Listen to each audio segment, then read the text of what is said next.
We tend to think of government corruption as a mistake, right? A bug in the system.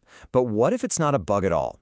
What if it's the main feature? What if the whole system was designed, literally architected, for theft? That's what we're digging into, this dark blueprint. So, what are we talking about here? The term is kleptocracy, and it's pretty blunt. It literally means rule by thieves. And look, this isn't about a few bad apples in the barrel. This is about designing the entire orchard to grow poisonous fruit. The whole point of the government, its main purpose, shifts to one thing: making the people at the top rich. Okay, so that naturally leads to a huge question, right? How do you even build a government of thieves? I mean, how do you architect an entire state, not for the good of the people, but just to plunder its wealth? Well, it turns out it's a very deliberate process. It's truly an architecture of power. And just like with any building, it all starts with the foundation. You have to lay the groundwork first. And in this case, that means putting in place the political pillars that are specifically designed, right from the get-go, to hold up a system of theft. So, pillar number 1, authoritarianism. Think about it. If you want to make sure all that stolen money flows in one direction, up, you need a top-down command structure. No questions asked. That means you got to centralize all the power, crush anyone who speaks out, and just completely get rid of any checks and balances. In a system like that, being loyal is way more valuable than actually being good at your job. And that brings us to the second pillar, dictatorship. This is where that whole authoritarian structure gets a human face.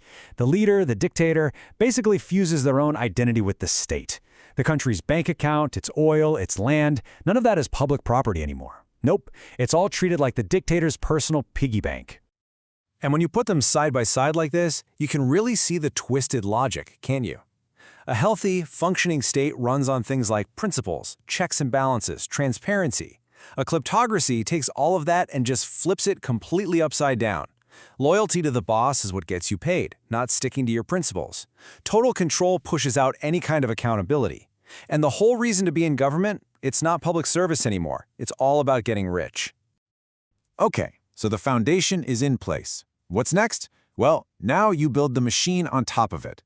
We're talking about the gears, the cogs, all the moving parts that actually do the work of sucking out the wealth and keeping this whole corrupt enterprise running, day in and day out. And here are the key tools in their toolbox. It's fascinating when you break it down. Bribery, for example, isn't just about a brown envelope of cash. It's about making you pay for access to things you should get for free. Embezzlement, that's just using the government's own paperwork to steal. Graft, that's when every public contract has a secret tax that goes right into someone's pocket. And of course, you've got nepotism and patronage to make sure the only people working in the machine are loyal friends and family who are also getting their cut. But, what do you do with all that stolen cash? You can't just walk into a bank and deposit $1 billion. So it has to be laundered. It's a classic 3-step dance. First, you steal the money. Step 2, you hide it, burying it under a mountain of shell companies and secret offshore accounts. And finally, step 3 is integration. That's when the clean money slides back into the normal global economy, maybe as a fancy penthouse in London or a huge investment in a blue-chip company.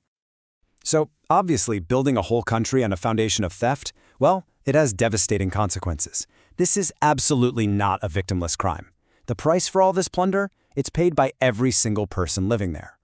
And there's this one phrase from the source that's just chilling. It really gets to the human cost. It's not just about stealing money, it's about pure exploitation. It's about a mindset that sees an entire population not as people, not as citizens you're supposed to serve, but as tools. Instruments for your own enrichment, a resource you can just mine until it's gone. Eventually, all of this leads to a final, terrifying stage called state capture. This is kind of the end game. It's the point where the corruption isn't about breaking the law anymore. The corruption is now writing the law. You have private interests and powerful elites who are literally calling the shots, controlling the government's decisions, and turning their theft into official, state-sanctioned policy. And this chart right here, it shows you exactly what that looks like in practice. It's pretty stark. All the money that should be going to public goods, schools, hospitals, roads, it gets siphoned off. And where does it go? It flows straight into the pockets of the elite to fund their lifestyles and pay off their networks. What you're left with is a hollowed-out country with terrible services for everyone else. So if this whole thing is a system that was built on purpose, can it be taken apart on purpose? Can it be dismantled? Well, the source we're looking at proposes a pretty radical idea, a totally different way of thinking about how you might tear this corrupt architecture down. Which brings us back to the big question. Is there an antidote? I mean, when the entire logic of a government is wired for theft, how on earth do you even begin to fight back? The answer proposed is something called zero-based thinking transparency. Now, this is not about tinkering around the edges with small reforms. This is a full-on, complete reset button. Imagine this. Every single government department, every line in the budget, every single official's job has to be justified from scratch, from zero. If you can't prove it directly serves the public good, it's gone. It doesn't get rebuilt.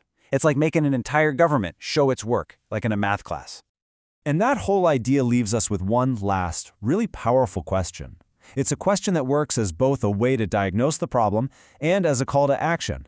For every single part of a government, you have to ask, if this didn't exist today, would we build it again exactly like this? Asking that question over and over again is how you expose all the pieces that were designed not for the public but for plunder. And once you've exposed them, well, that's the first step to tearing the whole rotten thing down.